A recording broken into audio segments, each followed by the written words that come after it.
Hello guys! Hello Scorpio! Welcome dito sa aking channel Scorpio. Alamin natin kung anong messages, vibration, gabay, energy para sa lahat ng Scorpio. This is general reading. Okay, Scorpio, meron kang 2 cards. First 2 cards natin is number 15. It's number 6, number 12, number 3.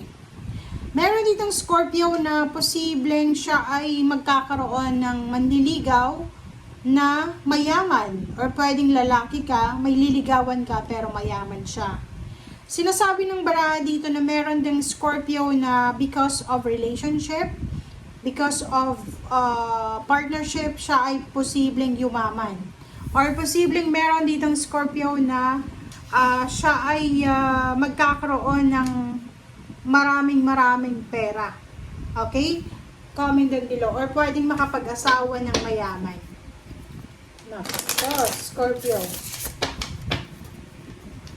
Or pwedeng ikaw ay babaeng Scorpio, may asawa, may partner, may girl, may boyfriend, pero meron sa yung nagkakagusto na pwedeng financially stable siya.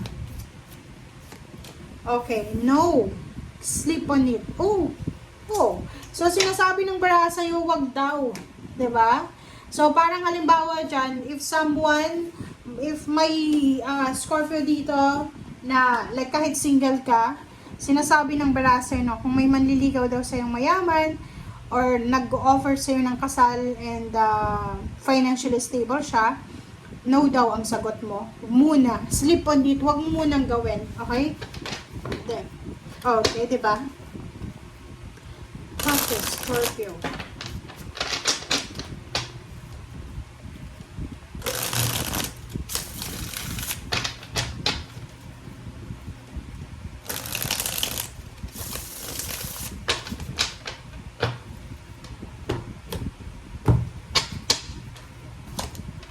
Okay, decision making, judgment, same energy.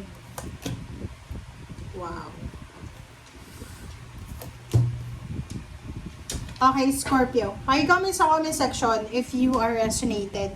Kasi yung sinasabi ng first 3 cards mo, yun na nga, resonated siya dito eh. Parang meron ditong Scorpio na pwedeng may asawa siya or live-in partner or pwedeng boyfriend or girlfriend. And hindi na siya masaya sa relationship niya. Yung parang toxic, parang sobrang hindi na productive, yung wala nang progress yung relationship. And nasa ganito siyang sitwasyon eh, 'di ba? Yung nasa 8 of Swords siya na stagnant, restricted, entrapped. Parang gano'n. Yung parang may relationship ka, may asawa ka, may boyfriend, girlfriend, may kalibin, pero nagtatrabaho kang mag-isa sa relationship nyo. Yung karelasyon mo, parang ano lang siya. Wala siyang ginagawa. Or siguro sobrang obligations, duties and responsibilities yung dala-dala mo because of this relationship. And sinasabi ng baraha sa'yo dito na you need to decide. Hindi ka dapat magpadalos-dalos daw. Okay? Like, for example, especially kung may asawa ito kasal ka sa West or sa Pari or kung saan ka man. If you are connected by law or ng ating Panginoon, huwag kang gagawa ng desisyon na like dito, halimbawa, 'di ba?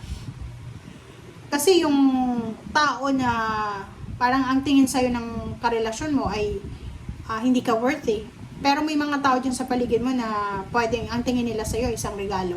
'Di ba? Na parang isa kang diamond. So, sinasabi ng barahan na to na siguro may isang tao or may mga tao na maaawa sa'yo or pwedeng may mga tao na magugustuhan ka. Gustong tulungan ka na mabago yung takbo ng buhay mo.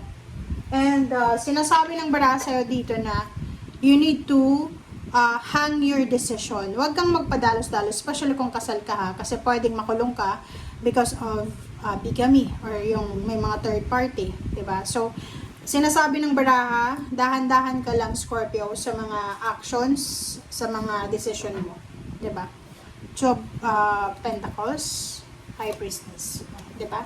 Yung direction daw, kung ano man ang direction na gusto mong tahakin, you need to be very careful. Hindi ka dapat yung parang gano'n na pagod ka na, understandable yun eh, di ba? Lahat ng tao napapagod, lahat ng tao nagsasawa. But, ayusin mo muna yung relationship mo. Like, for example, ayusin mo, maghiwalay kayo ng maayos bago ka tumanggap ng isang tao na pwedeng, kasi may mga ano dito eh, third party relationship, or maybe sa trabaho to. So, kung may trabaho ka na, huwag kang tatanggap ng kontrata sa iba kasi pwede kang kasuhan ng previous company, parang ganun. So, you need to slow down.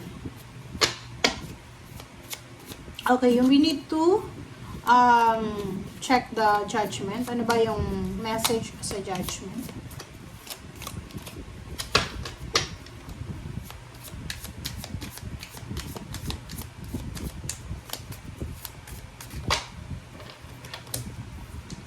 Oh, diba? 10 of Wands. Nakikita ko sir dito na sobra-sobra kang pagod ka na talaga.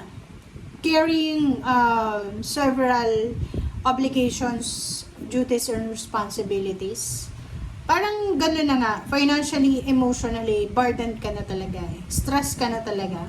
Yung 10 of Wands na yan, eh sobrang ano siya,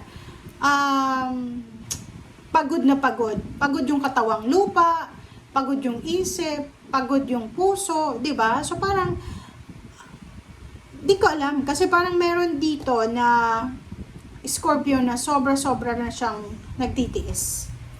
Okay, Hangman. Take a rest, guys. Magpahinga. Wow. Wala eh. So, nakikita ko sir dito, ina-advisean ka ng universe na kailangan mo munang isettle, kailangan mo munang pag-isipan yung mga decision making mo. But ikaw ito, sinasabi ng baraha, hindi eh. Ayokong ihang kasi meron akong motivation ngayon. So, I need to pursue. Okay? Oh, talagang ganon. So, sinasabi ng baraha sa'yo dito na alam mo kung ano yung gusto mo. 'Di ba? Parang sinasabi mo dito na tapos ka na sa suffer, oras na para makapag-relax ka na. Yung Ace of Swords na to, sinasabi ng baraha na meron kang concrete or concise na information para makaalis dyan sa restrictions na yan. Or parang like ganun na nga, isang mayaman na tao, babae o lalaki, ang pwedeng makatulong sa'yo para makaalis ka sa ganyang klaseng sitwasyon.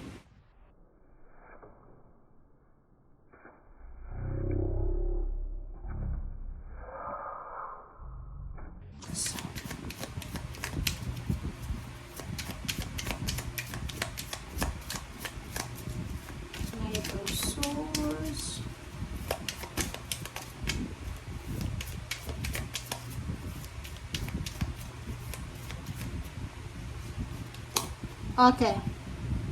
Seven of Pentacles. Sinasabi ng baraha sa'yo dito na yun na nga, huwag tayo masyadong mabilis kasi talagang magsisisi ka kung mabilis kang umaksyon. So, sinasabi ng baraha, dahan-dahan lang. And yung Seven of Pentacles dito, sinasabi sa'yo, huwag kang mag-alala, Scorpio.